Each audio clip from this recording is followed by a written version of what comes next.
Recursion and the beetle. Intelligence lives in the in-between.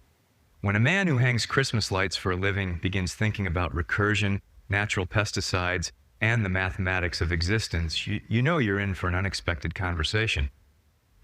Austin Urie's journey from rooftops in Rancho Santa Fe to waves in Hawaii became a reflection on purpose, creativity, and the boundaries between human craft, artificial intelligence, and nature itself. A seasonal philosopher. Austin Urie spends 4 months a year on rooftops, wrapping the holidays in light. Then he disappears to Hawaii, trading ladders for surfboards and roof lines for reflection. His year is divided between intensity and introspection, between output and observation. The result is a kind of rhythm that feels both ancient and modern, a life designed around cycles rather than constants. When we finally sat down, he laughed that he becomes barbarian during the off-season, unplugged and unresponsive, wandering through long stretches of thought. Beneath the humor, though, was a familiar crossroads. Should he stay with what works or leap into the unknown? That question sits at the heart of nearly every creative life. Whether you are an entrepreneur, musician, or scientist, there's always tension between what sustains you and what calls you forward. The Renaissance spirit lives in that tension, the place where doing and dreaming meet. The work of hands and the mind of makers. I told Austin not to abandon the physical work. The coordination between the body and the brain is not something to move past. It is the origin of intelligence itself. The human hand, guided by attention and refined through repetition, is one of our greatest teachers. Dexterity trains cognition. The act of doing sharpens the act of thinking. Those who work with their hands, electricians, builders, musicians, artists, maintain a connection to reality that is impossible to simulate. As AI automates the abstract, embodied work becomes a refuge for creativity. It is neurobiology in motion. Each grip, each adjustment, each act of balance keeps the sensory cortex alive and the mind anchored in the physical world. Austin's Christmas lights are not just decoration. They are discipline, design, and practice. He works fast and with precision, climbing onto rooftops that require focus and trust in one's own balance. His hands are teaching him something every algorithm tries to forget, that creation requires friction. The AI wave and the coming undertow. Like many young builders, Austin feels the pull of AI. The tools are intoxicating. Limitless possibility at low cost, infinite scalability, instant execution. But behind the euphoria lies a truth that history has already written. Every technological gold rush eventually collapses under its own expectations. AI today is a bubble inflated by capital and myth.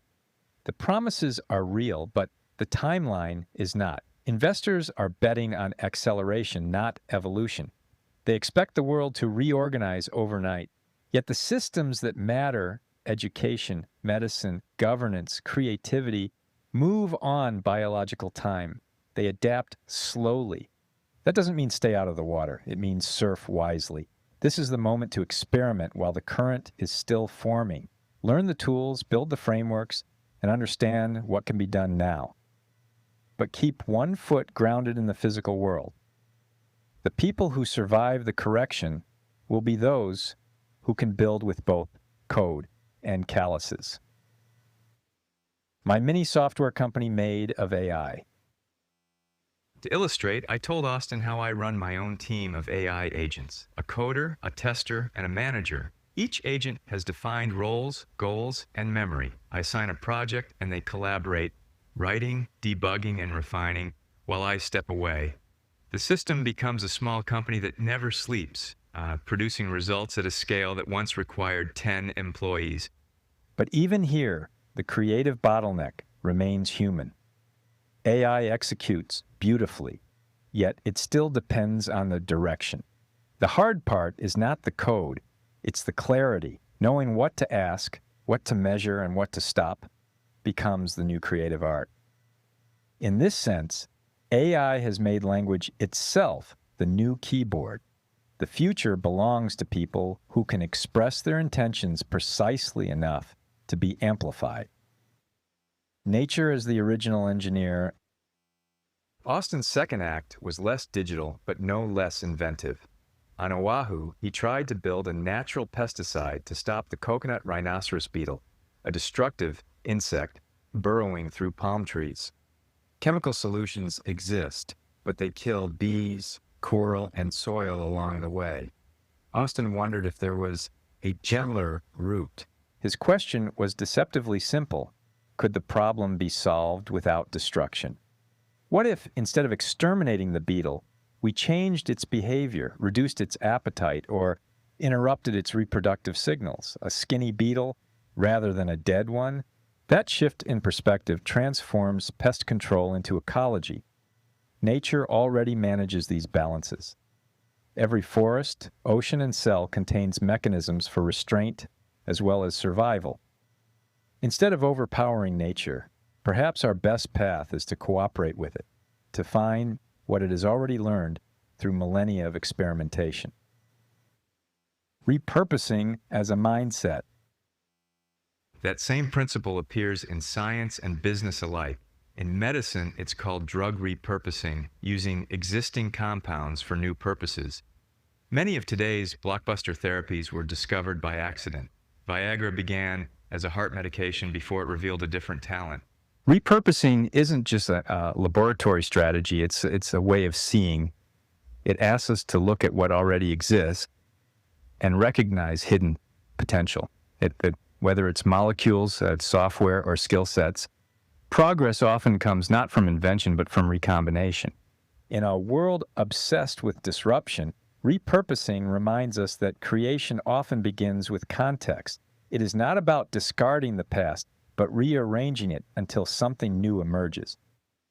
Open boundaries and the mathematics of connection. Our conversation turned abstract as Austin described his fascination with recursion, Gödel's incompleteness theorem, and something he called open boundaries. His insight was that reality is not made of separate things, but of relationships. Existence, he said, is not a list of objects. It's a web of interactions. Meaning arises in the space between. He compared it to large language models. The intelligence of an LLM doesn't live within the model itself. It lives in the dialogue between human and machine. Intelligence is emergent, relational, and alive only when shared. The same is true in nature. Ecosystems, economies, and communities evolve not through isolation, but through exchange. Nothing learns alone. The system becomes intelligent only when it listens. Surfing, systems, and the fear factor. When Austin isn't hanging lights or experimenting in his kitchen, he's in the ocean chasing waves. Surfing, for him, is the purest form of feedback. You read the water, respond to wind, adjust your balance, and surrender control just enough to stay upright. He called it grounding by fear. The ocean humbles him into presence. Every wave reminds him that mastery is temporary and awareness is survival. It's a form of meditation that requires motion. Surfing teaches the same lesson as systems theory. Stability comes from constant adaptation. Too much rigidity and you break. Too much looseness and you drift. The art is to stay dynamic, alert, and curious inside the chaos. The renaissance of doing. The thread through all of this, from Christmas lights to Beatles to code, is agency. Austin represents a growing generation of solopreneurs empowered by technology but grounded in craft. He works with his hands, thinks with his heart, and uses AI not as an escape, but as an amplifier. The Renaissance spirit is not about scale or fame. It's about meaning.